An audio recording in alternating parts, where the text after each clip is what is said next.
हम भारतीय न्यूज, आपकी सोच से भी तेज खबर।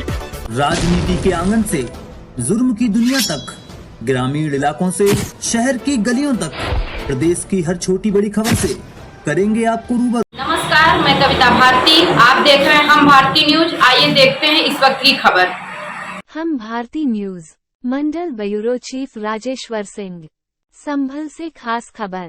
संभल, बहजोई, 8 अप्रैल 2023 तारांकन। आज जिलाधिकारी मनीष बंसल ने विकास खंड बहजोई के ग्राम पाठकपुर में किसानों की फसल उत्पादकता को लेकर स्थलीय निरीक्षण किया, जिसमें जिलाधिकारी ने किसान सुबोध कुमार शर्मा पुत्र श्री फतेह पाल के खेत में जाकर क्रॉप कटिंग के कार्य का निरीक्षण किया एवं निरीक्षण के दौरान 10 गुना 10 त्रिकोण मीटर के क्षेत्र की फसल को निकलवाकर उसके अनाज को क्रॉप कटिंग के मानक के अनुसार माप करवाए, जिसमें जिलाधिकारी ने बताया कि क्रॉप कटिंग सभी जनपदों में किए जाते हैं और इसमें रैंडम आधार पर कुछ खेतों को चुना जाता है जिनकी उत्पादकता का आकलन त्रिकोणीय आकृति में खेत को काटकर उससे कितनी उत्पादकता हुई है वह देखी जाती है। इससे 2 लाभ होते हैं। प्रथम, जनपद का जो औसत निकलता है उससे यहाँ की उत्पादकता का पता चलता है और उसके आंकड़े शासन को भी प्रेषित किए जाते हैं। द्वितीय, उत्पादकता अगर कम होती है तो उन किसानों को जिन्होंने फसल बीमा योजना के अंतर्गत बीमा करा रखा है, अगर जनपद में उत्पादकता मानकों से कम रहती है तब उन किसानों को फसल बीमा योजना के अंतर्गत लाभ दिया जाता है। अतः किसानों को ज्यादा से ज्यादा फसल बीमा कराना चाहिए। इस अवसर पर जिला सूचना अधिकारी ब्रिजेश कुमार, सहायक सांख्यिकी अधिकारी श्याम सुंदर, लेखपाल सुरेंद्र सिंह, कानूनगो साजिद अली, कृषि विभाग से सोमपाल सिंह एवं बीमा कंपनी के प्रतिनिधि अमरेश कुमार एवं अनुज कुमार उपस्थित रहे।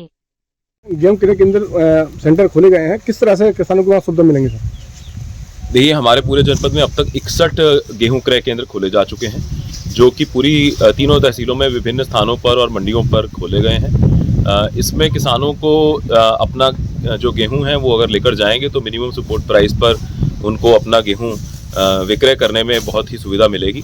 वहाँ पर किसानों की सुविधा के लिए अन्य जो आवश्यक चीज़ें हैं, छाया, पानी और बैठने की व्यवस्था, ये सभी चीज़ें करवाई जा रही हैं और सभी केंद्र प्रभारियों को बहुत ही सख्ती के साथ ये निर्देश दिए गए हैं कि किसी भी किसान को किसी भी प्रकार से परेशान ना किया जाए।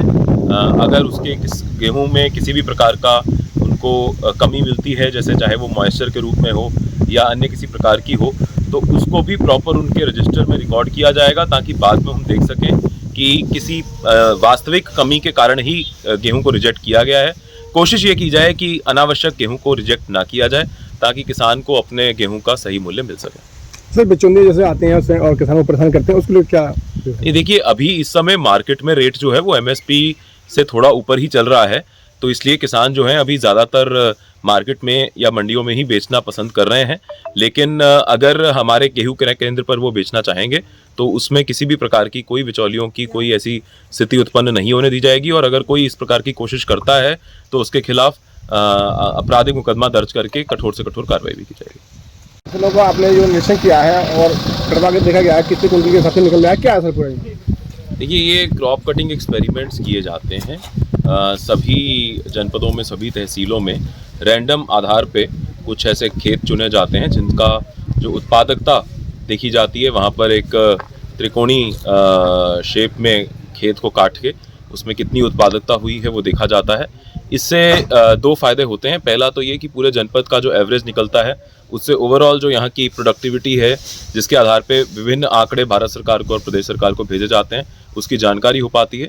और दूसरा, अगर इसमें जैसे उत्पादकता अगर काफ़ी कम आएगी तो जिन किसानों ने फसल बीमा योजना का लाभ ले रखा है उनको फसल बीमा का लाभ भी मिलेगा अगर जनपद की उत्पादकता जो है वो मानकों से कम रहती है। तो इसीलिए हम लोग अधिक से अधिक किसानों को ये भी उनको कहते हैं कि आप अपनी फसल बीमा करवाएं, ताकि अगर किसी भी प्रकार से उत्पादकता कम रहेगी तो उसमें उनको उतना ही मुआवजा उसका मिलेगा। सर, इस तरह से ये देखा गया कि कितने गेहूं निकले हैं बीघे का? अभी हम लोगों ने जो खेत देखा उसमें जो तिकोनी 10 मीटर का एक तिकोन बनाया गया और उसमें लगभग 26 किलो गेहूं यहाँ पर उत्पादकता हुई है, और कैलकुलेशन जब उसकी की जाएगी तो उसके आधार पे जो है उस पर्टिकुलर खेत की उत्पादकता जो है वो अच्छी है मानकों में।